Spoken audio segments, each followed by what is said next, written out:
रात का समय था। समंदर की लहरें गूंज रही थी और चांदनी रेत पर चमक बिखेर रही थी। इसी सुनसान किनारे पर अजय अपनी कार लेकर रुका। वो एक प्रसिद्ध फोटोग्राफर था जिसे रहस्यमयी जगहों पर तस्वीरें खींचने का शौक था। इस बार उसे एक अजीब और डरावनी अफवाह के बारे में पता चला था। समंदर के इस हिस्से में एक चुड़ैल का बसेरा है।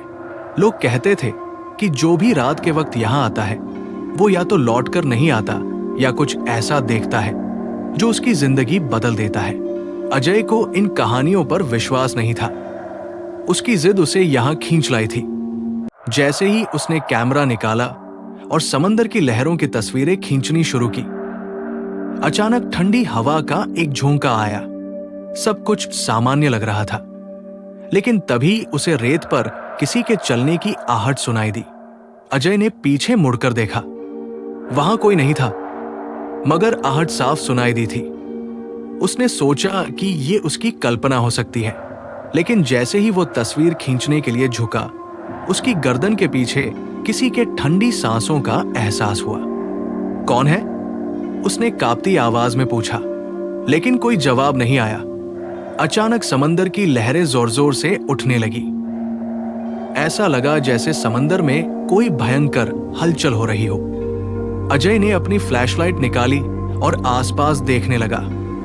तभी उसकी रोशनी एक सफेद साड़ी पहने हुए औरत पर पड़ी। वो औरत समंदर की लहरों के पास खड़ी थी।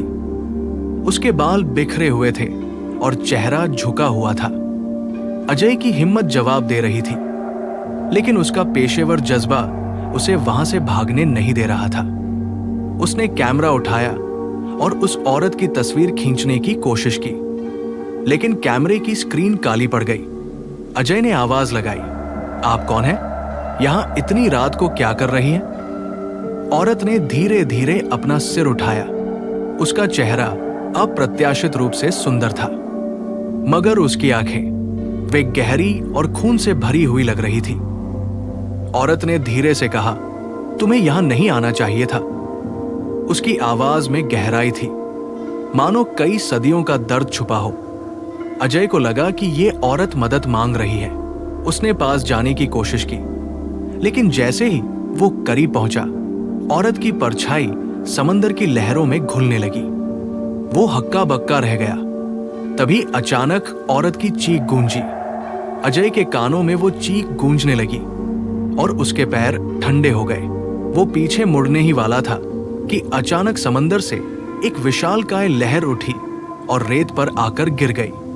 रेत के साथ कुछ पुराने हड्डियों के ढांचे और लाल कपड़ों के टुकड़े बाहर आ गए। डरा हुआ अजय वहां से भागने की कोशिश करने लगा, लेकिन जैसे ही उसने अपनी कार के पास पहुंचने की कोशिश की, उसने देखा कि उसकी कार के चारों तरफ किसी ने लाल रंग से अजीब अजीब चिन्ह बना दिए थे।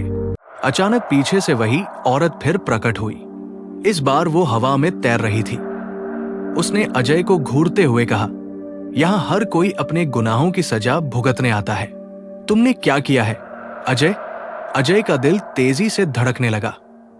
मैंने कुछ नहीं किया, उसने चिल्लाते हुए जवाब दिया। झूठ, औरत की आवाज गूंज उठी।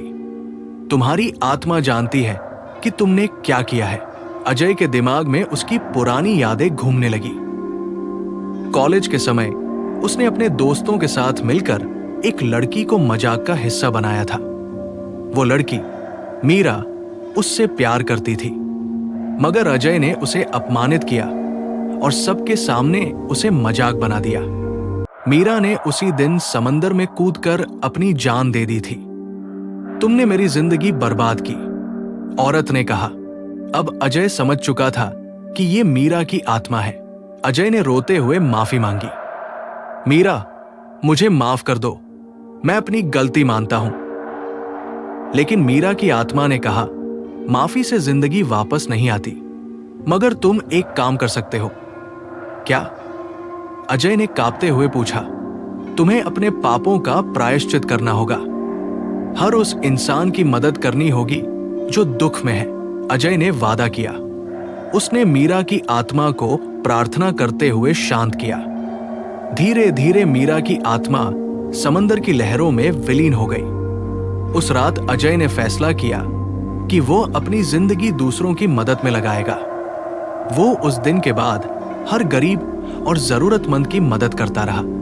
समंदर के किनारे की ये घटना अजय की जिंदगी बदल चुकी थी।